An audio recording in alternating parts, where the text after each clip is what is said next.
যত দিন যাচ্ছে নিজের মধ্যে অনেক পরিবর্তন দেখতে পাচ্ছি। একটা সময় প্রচুর গল্পের বই পড়তে ভালোবাসতাম। সিলেবাসের পড়াগুলো জমে থাকলেও গল্পের বই পড়তে কিন্তু বেশ ভালো লাগতো। সাজতে পছন্দ করতাম, আরও অনেক রকমের হবিস ছিল। কিন্তু এখন পড়ার বই ছেড়ে গল্পের বই পড়বো, উপন্যাস পড়বো, সেই চিন্তাটাও যেন আর মাথাতেই আসে না। একটা সময় সিলেবাস তো ছিল ছোট্ট, পড়ার টাইমও ছিল প্রচুর, কিন্তু তখন সেটা পড়তাম না, ভাবতাম পরীক্ষার আগে সিলেবাস শেষ করব। আর এখন সারাদিন পড়েও যেন সমুদ্রের মতো সিলেবাস শেষ হওয়ার নামই নিচ্ছে। হাই এভরিওয়ান, আমি কোয়েল। আমার আরেকটা ভিডিওতে তোমাদের জানাই অনেক ওয়েলকাম। প্রথম দিকের কথাগুলোতে কে কে নিজেকে রিলেট করতে পারলে কমেন্টে একটু জানিও। আমি জানি শুধু আমি একা নয়, আমার মতো অনেকেই হয়তো আছো যারা যত দিন যাচ্ছে নিজের ভালো লাগাগুলোকে একটু একটু করে চেঞ্জ করে ফেলছো, বা হয়তো নিজের ভালো লাগাগুলোর দিকে টাইম দেওয়ারই আর সময় নেই।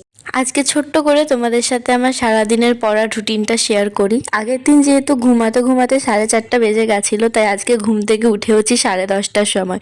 ওঠার পর খাওয়া দাওয়া করে স্নান করে পড়তে বসেছিলাম। 11:30 থেকে প্রচুর লেট হয়ে গেছিলো। তো বেশি চিন্তাভাবনা না করে আগে প্রতিদিনের মতো টু ডু লিস্টটাই বানিয়ে নিলাম।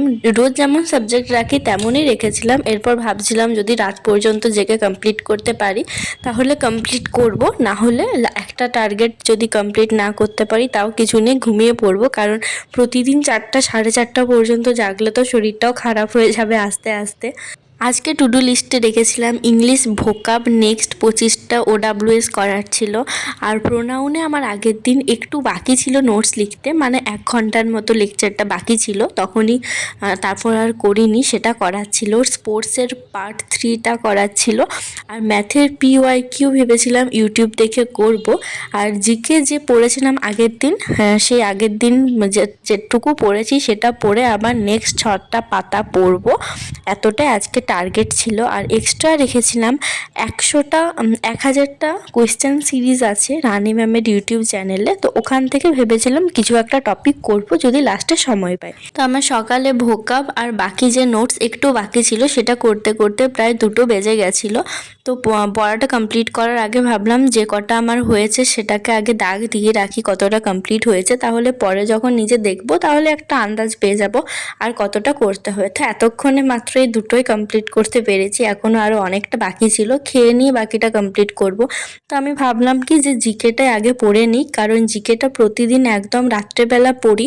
আর যেহেতু একটু বোরিংও লাগে মাঝে মধ্যে পড়তে, তো সেজন্য সকালবেলায় পড়লে কিন্তু অতটাও বোরিং লাগবে না। তো ভাবলাম আগে খেয়ে নিই, তারপর জিকেটাই করা শুরু করব। খাওয়া দাওয়ার পর একটু রেস্ট নিয়েছিলাম, তারপর 3:30টার দিক থেকে জিকেটা করা শুরু করেছিলাম। আর জিকের নোট করা না কিন্তু এখন ছেড়েই দিয়েছি, কারণ একদমই টাইমে কুলোতে পারছি না। প্রতিদিন প্রায় 5টা 6টা করে করছি, কিন্তু তবু সিলেবাসটা তো অনেক বড়। আর একটু যদি স্পিড না বাড়াই বা একটু যদি স্মার্টভাবে কাজটা না করি তাহলে মনে হয় সিলেবাসটা কমপ্লিট করতে আরও অনেকটা বেশি সময় লেগে যাবে। বইয়ে কিন্তু পুরো নোটস আকারেই দেওয়া আছে, তো কোনো প্রবলেমই হচ্ছে না। সেজন্য ভাবলাম বইটাই পড়ে নিই, পরে যদি টাইম পাই তখন অন্য দিন একবারই না হয় নোটস করে রাখবো। তো আপাতত কিন্তু আমার জিকের নোট করাটা বন্ধই আছে, শুধুমাত্র ইংরাজি ম্যাথ এটারই নোটস বানাচ্ছি।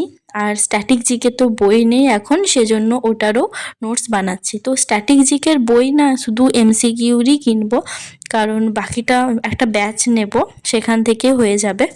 দিনের বেলা কিন্তু আমার পড়ার জায়গাটাও বেশ ভালোই হয়ে যায়, একেবারে জানলার পাশে পড়তে বসি। বাইরের থেকে একটু পরিবেশটাও দেখা হয়। পরিবেশ বলতে তো গাছপালা সেরম নেই, ওই ঘর বাড়ি আর ওই বাইরের খোলা আকাশ। কিন্তু আজকে না সকাল থেকে খুব মেঘ মেঘ করেছিল, কিন্তু আমার ভিডিওতে কেন জানি না একটু বেশি আলো দেখাচ্ছে। আর এই বছর তো আবার ফেব্রুয়ারির প্রথম থেকে গরম পড়ে গেছে। প্রতি বছরই মনে হয় কলকাতার দিকে ফেব্রুয়ারি মাস থেকেই হয়তো গরম পড়ে যায়।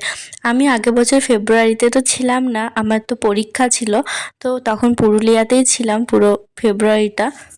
তার আগের বছরও মনে হয় 11-এর পরীক্ষা চলছিল ফেব্রুয়ারি মাসে, তো এই বছরই ফেব্রুয়ারি মাসে মনে হয় কলকাতাতে আছি।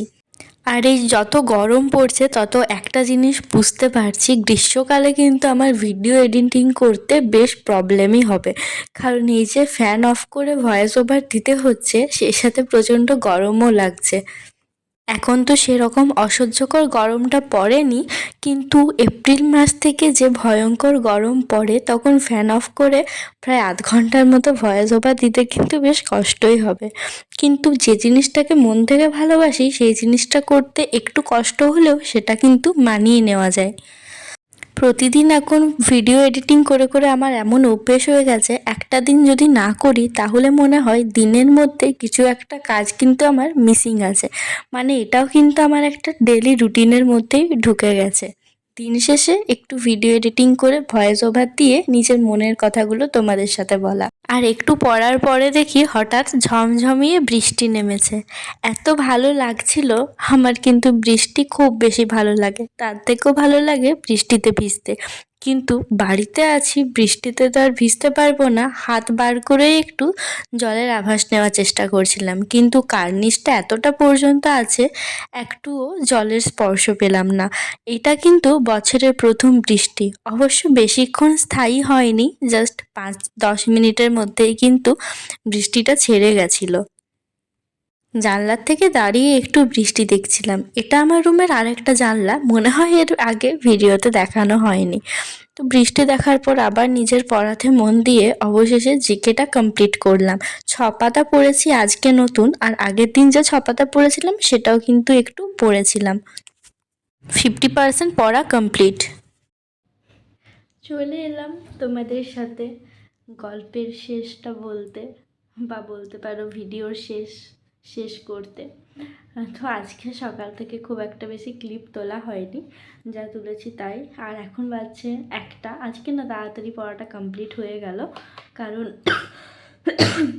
যে 1000টা এমসিকিউ সিরিজ ছিল সেটা করিনি, না হলে এখন আবার 3টা বেজে যেত। আজকে আমি ভেবেইছি তাড়াতাড়ি 1:30টার মধ্যে ঘুমাবো, পরের দিন পারলে সকালে উঠবো, না উঠলেও কোনো ব্যাপার নেই। মানে যেদিন পারি সেদিন সকালে উঠি, যেদিন পারি সেদিন উঠি না। অ্যাভারেজ ধরে রাখতে পারো 9টাতেই প্রায় প্রতিদিনই উঠি, কোনো কোনো দিন 7টা হয়ে যায়, বাট খুবই কম দিন, বেশিরভাগ দিন না। কারণ রেগুলার ভিডিও দেখলে তো বুঝতেই পারবে আমি রাত্রে বেশি পড়াটা পছন্দ করি, বা দিনে উঠতে পারি না, সেজন্যই রাত্রে পড়ি, সোজা সাপটা কথা। তো ভিডিওটা আজকে এখানেই শেষ করি। সবাই খুব ভালো থেকো, সুস্থ থেকো, দেখা হচ্ছে অন্য একটা ভিডিওতে।